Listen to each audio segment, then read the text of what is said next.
From The Prince by Niccolo Machiavelli, Chapter 25.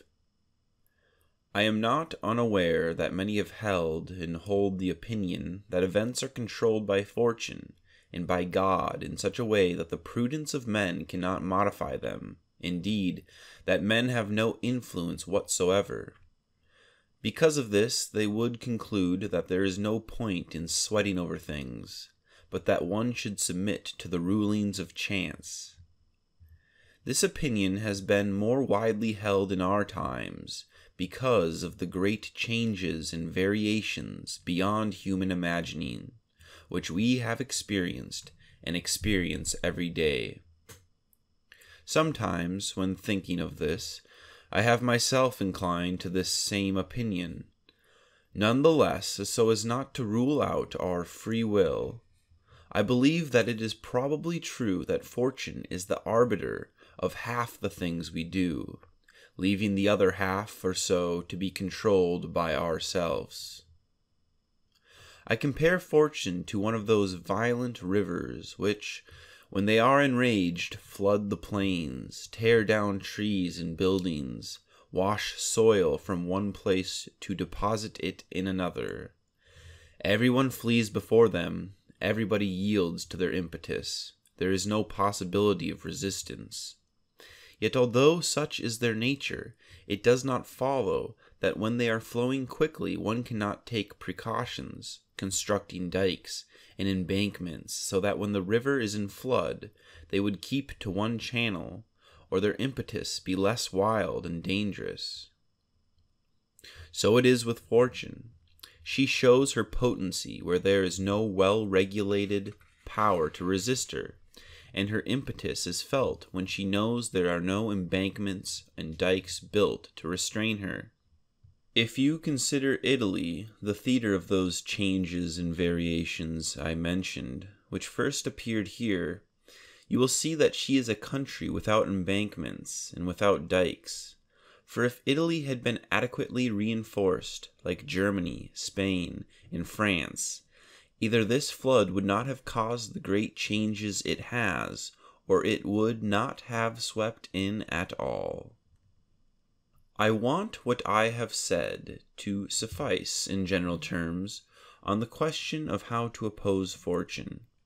But confining myself now to particular circumstances, I say that we see that some princes flourish one day and come to grief the next, without appearing to have changed in character or any other way. This, I believe, arises, first, for the reasons discussed at length earlier on, namely, that those princes who are utterly dependent on fortune come to grief when their fortune changes. I also believe that the one who adapts his policy to the times prospers, and likewise that the one whose policy clashes with the demand of the times does not. It can be observed that men use various methods in pursuing their own personal objectives, that is, glory and riches. One man proceeds with circumspection, another impetuously. One uses violence, another stratagem. One man goes about things patiently, another does the opposite, and yet everyone, for all this diversity of method, can reach his objective. It can also be observed that with two circumspect men, one will achieve his end, the other not. And likewise, two men succeed equally well with different methods, one of them being circumspect and the other impetuous. This results from nothing else except the extent to which their methods are or are not situated to the nature of the times. Thus it happens that, as I have said, two men working in different ways can achieve the same end, and of two men working in the same way, one gets what he wants and the other does not. This also explains why prosperity is ephemeral. Because if a man behaves with patience and circumspection, and the time and circumstances are such that this method is called for, he will prosper. But if time and circumstances change, he will be ruined because he does not change his policy. Nor do we find any man shrewd enough to know how to adapt his policy in this way. either because he cannot do otherwise than what is in character, or because, having always prospered by proceeding one way, he cannot persuade himself to change. Thus, a man who is circumspect, when circumstances demand impetuous behavior, is unequal to the task, and so he comes to grief. If he changed his character according to the time and circumstances, then his fortune would not change. Pope Julius II was impetuous in everything, and he found the time and circumstances so favorable to his way of proceeding that he always met with success. Consider his first campaign against Bologna, when Messer Giovanni Bentivoglio was still living. The Venetians mistrusted it, so did the King of Spain, and Julius was still arguing about the enterprise with France. None the less, with typical forcefulness and impetuosity, he launched the expedition in person. This move disconcerted and arrested Spain and the Venetians, the latter because they were afraid, and the former because of the king's ambition to reconquer all the kingdom of Naples. On the other hand, he drew the King of France after him.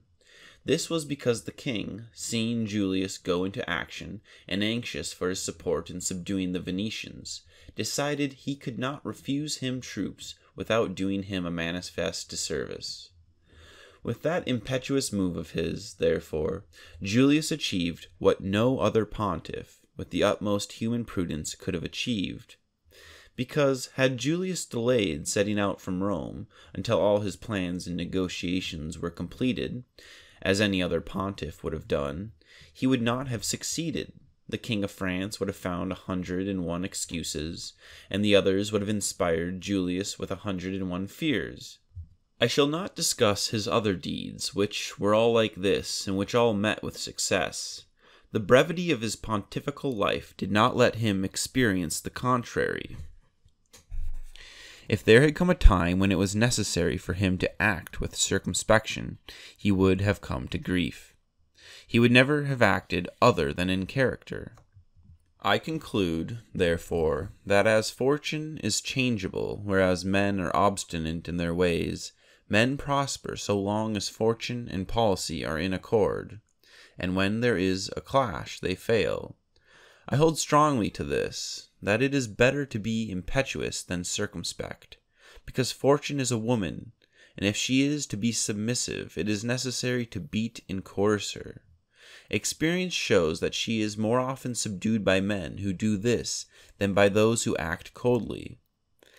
Always, being a woman, she favors young men, because they are less circumspect and more ardent, and because they command her with greater audacity.